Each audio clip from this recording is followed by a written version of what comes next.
I'm getting so tired. I'm getting so.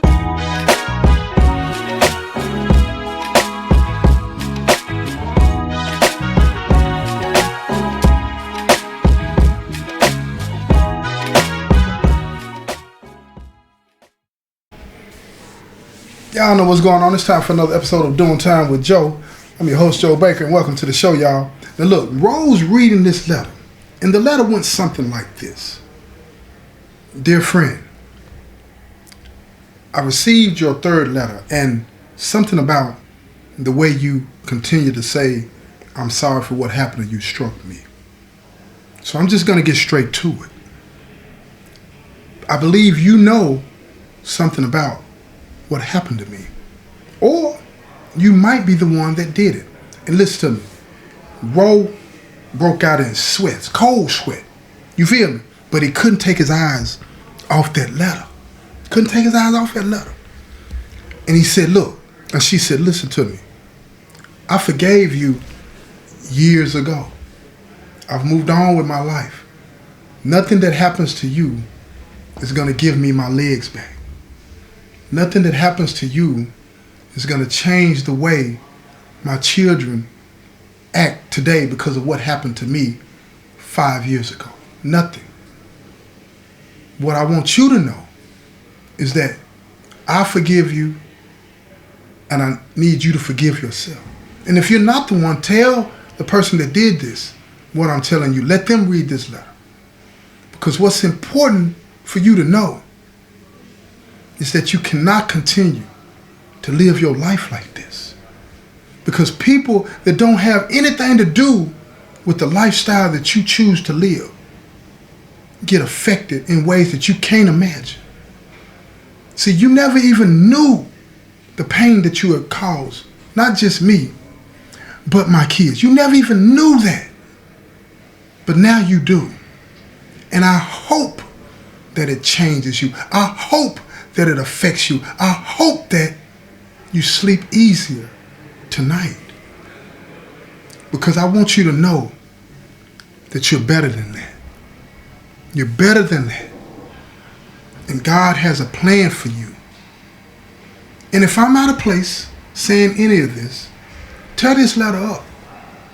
Tear this letter up. I apologize deeply because I would never want to do anything to harm anybody. I want people to learn from what happened to me. I want people to know that it's not just a situation that happens and then people get to go on with their lives. People's lives are changed in ways that you can never imagine. Just from that one bullet, my life has been different. My husband stayed with me through the hard times, and it was touch and go for a while. My kids, like I said before, they are traumatized by this, but they're stronger from it. But they were too young. They should not have had to grow up so fast. And that's because of you or somebody that you know. But whatever happened to you to make you believe that what you were doing was okay, whatever happened to you to make you act like you used to act, stop today. Or tell the person that you know that did this that they need to stop today. Let them read this letter. Because that's all I want. Now, you can continue to write me. But I have nothing else to say about what happened to me in regards to who did it. I'll be able to sleep easier tonight knowing that the person responsible for what happened to me is holding themselves accountable. That's all I want you to do. Hold yourself personally accountable and turn away from those ways. Sincerely. And that's how she ended the letter. And Ro, he sat there, tears rolling down his face. He's crying, he's heaving. He don't know what to do. And now he's on the top bunk. His celly's on the bottom bunk. And his celly is sitting down there listening to him cry. He didn't read the letter out loud, but he can hear Ro up there crying, and he stands up and he said, "Hey, bro, you good?" And he was like, "Yeah, I'm good," and folded up the letter and put it back in the envelope. He said, "You got some bad news from home?" He said, "Nah, man, it's not bad news at all." And he said, "Man, talk to me about it. Tell me what's going on." And Ro, that penitentiary kicked back in. He was nervous about telling him because, he didn't want dude to have no angle or advantage on him so he could run and tell it and end up testifying against him. He said, "Man, just somebody forgave me, man." He said, "That's good, man." And then he sat back down. He said, "That's real good." He said, "Man, have you forgiven yourself?" Because his cellie was one of those dudes that stayed in the Word and doing all these different types of things. And he was happy to see Ro, like that. He had prayed for the day that Ro would get it, and now he's getting it. And he was excited by it. He was excited by those tears that were rolling down Ro's face. He said, "Look," he said, "can I pray for you tonight?" Because in the past, when he would ask Ro, could he pray for him, Ro would always tell him he don't need him praying for him. But he did it anyway. You know what I'm saying? So this time Ro said, "Yeah, man, pray for me."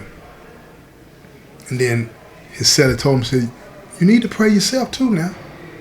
He said, "Ain't nothing wrong with it, because he'll do it." And Ro sat there on the bunk, not really knowing what to say. Because that's not what he was expecting. He didn't tell this woman who he was. But something in the words that he wrote in that letter, those 3 letters, and the way he wrote them, revealed to her that it was him. That incident that occurred, the thing that happened to her, and him being the one that did it, it connected them for life. Right? They didn't even know each other. But a connection had been formed, and somehow or another she knew that it was him, and she forgave him. And Ro didn't know how to respond to that. He didn't know how to act. So he laid there, and that night he really couldn't sleep, and tossing and turning, and he got up the next day and he called his mama and told his mom, he said, "I got a letter from her." And she said, "You got a letter from who, boy?" And he told her, the lady that came to speak that was in the wheelchair, and she said, "Well, what did she say, and why did she write you?" And Ro told his mama that he had written her 3 letters, and she wrote back, and she said that she thinks he's the one that did it, or he knows the one that did it. And his mama said, "Well, what is she saying?" And Ro told his mama, she forgave me. She forgave me. And his mama sat there in silence. He could hear her sniffling and crying. And she said, "How you feel about that?" And he told his mama, "Right now, I don't know. I'm just confused and dizzy about the whole situation. But I feel like I need to do something." And she said, "Well, what do you feel you need to do?" And he told his mom, he said, "Mama, I got to straighten up. I got to straighten up. I can't keep living like this." And his mama had been wanting to hear this for years come out of his mouth, because Ro was reckless. Reckless. He only thought about himself. And she could hear the sincerity in his voice. And she told him, she said, "Baby, I think you're going to be all right. I think you're going to be all right." So Ro started to get himself together, get his life together, and he changed up everything, and he went back to his counselor. He didn't tell his counselor about the letter, but he went back to his counselor, and he told his counselor, "Look, I heard you the other day, but I didn't want to. I didn't want to receive it, but something's happening. I'm going to do right. I'm going to do better. Can I sign up for this class and that class?" So he started signing up for every program that they offered in the prison. Every program. And he was just getting it right and being helpful to the people on the compound and volunteering to work and doing all of these different things. And 2 years went by like that. 2 years went by like that, and it was time for him to go off for parole. And when he went up for parole, he was excited and hopeful that he might get out. And his counselors came, and they said that they would recommend him. And he went and got a letter, from his supervisor, and all of these people had agreed that they would come to the parole hearing and speak on his behalf and talk about the changes that they've miraculously seen out of him. They don't know what the catalyst was for it, but they know They know that he was different. So the day came that he went up for parole. And when he went up for parole, you know, he was a drug dealer, okay, along with some other things, but he didn't have any direct victims that would be there. But when he got there, he saw his mom and his auntie. They had come for more support. And the counselor and his supervisor and a few other people that worked at the prison, they were in there. But it was this lady. He saw her. And she was in a wheelchair, but her back was to him. And when she spun her wheelchair around, he saw her. And immediately, fear ran all over him. He said, oh my God, she's here to protest me. She's going to tell him what happened. And she had the letters sitting on her lap, and he saw them. And she wheeled as close as they would allow her to sit to him. And she asked him, how you doing? And nervously he told her that, I'm okay. How are you doing? And she said, I'm doing fine. She said, he said, what are you doing here? And she said, I'm here for you. And by then the officers told him to sit down. So he sat down and he couldn't speak to her again. He had to face forward, and the parole board members were sitting there, and they went through his file, opened his file, and started reading off his charges and all these different things and talking to him about why he was there. Did he understand why he was there? Did he accept responsibility for what he did? And his answer to all of those things were yes, he understood and he accepted responsibility. Then they asked him, did he have anything to say? And he did, and he started presenting all of the classes he was enrolled in and the certificates in the classes that he had completed and telling them all of these different things about himself. And then they said, we see that you have some people here to speak on your behalf. And they told them to come up to the table, and one by one, they came up. His counselor, his supervisor, his mom, and his auntie, and they all spoke. And the parole board member said that, ma'am, are you here to speak for him or in protest of his release? And they were talking to the lady in the wheelchair, and she pushed her chair up to the table without saying a word, right? And that few seconds that it took her to get to the table, Rose sitting at the table because she didn't answer whether she was there for him or against him. And when she gets to the table and situates herself, she looks up at the parole officer. She takes the letters out of her lap and she puts them on the table, and she opens them up and she says, I'm here to protest. I'm here not to protest, but to advocate for his release. And Roe, uncontrollably, he broke down and he started to cry before she even spoke a word. Tears streamed down his face, and the parole board members asked her, said, ma'am, before we get started, what connection do you have to him? Are you a family member, a friend, a supervisor? What connection do you have to him? And she said that our connection has a lot to do with why I'm in this wheelchair. And I have a story that I want to tell you. So she proceeded to tell them her name and the organization that she belonged to and what happened that fateful night during the holidays 7 years ago. And when she was finished, everybody in there was crying, including the parole board members. Everybody was crying. And she repeated throughout her testimony for Roe that she had forgiven him. And she would make sure that he had a job when he got out. And she had no intentions on pursuing anything. She had no proof that he was the one, but she believed that he was the one, or he knew who had done it. But it was something about the letters that he wrote that let her know that he was sincere. So when she was finished, Roe asked the officers, could he give her a hug?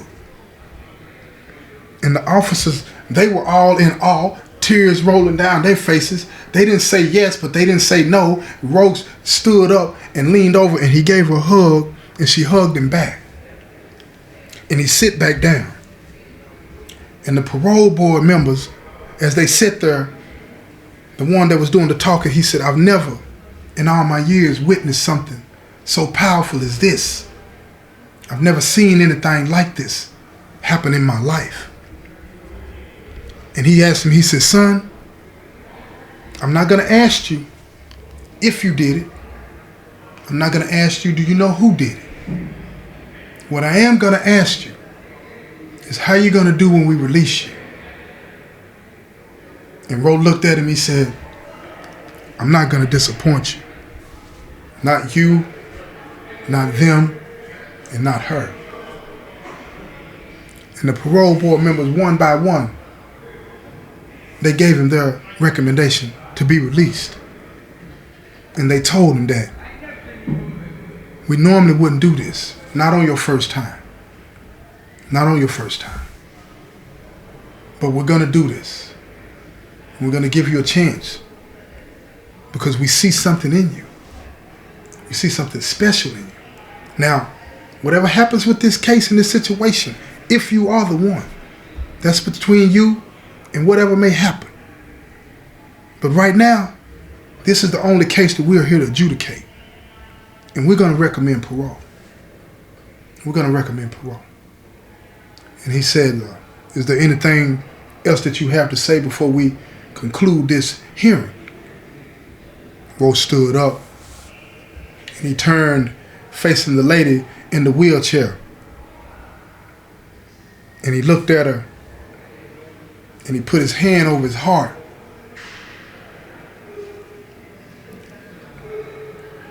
Because he couldn't get the words out of his mouth. And he turned back around and he sat down in the chair and he told the parole board, I don't have anything to say. Everything that needs to be said has been said in here today. Now, I tell you this story because there are a lot of people out there doing a lot of things that they never get caught for, never get charged for, but cause a lot of pain to a lot of people. And in most situations, you might not ever even hear or learn about the pain that you've caused somebody by the behavior that you exhibit, and whether it be in your neighborhood, at the mall, out somewhere in the community, whatever it is that you're doing. You never know how much trauma you're going to cause somebody else by the behavior that you exhibit. If you rob somebody's house on one side of the town, then people on the other side of the town, when they see the news, when their kids see the news, or when their kids talk to somebody that's in their classroom that went through some traumatic, they feel the same pain that the direct victims feel, and we need to do better. We need to do something about that.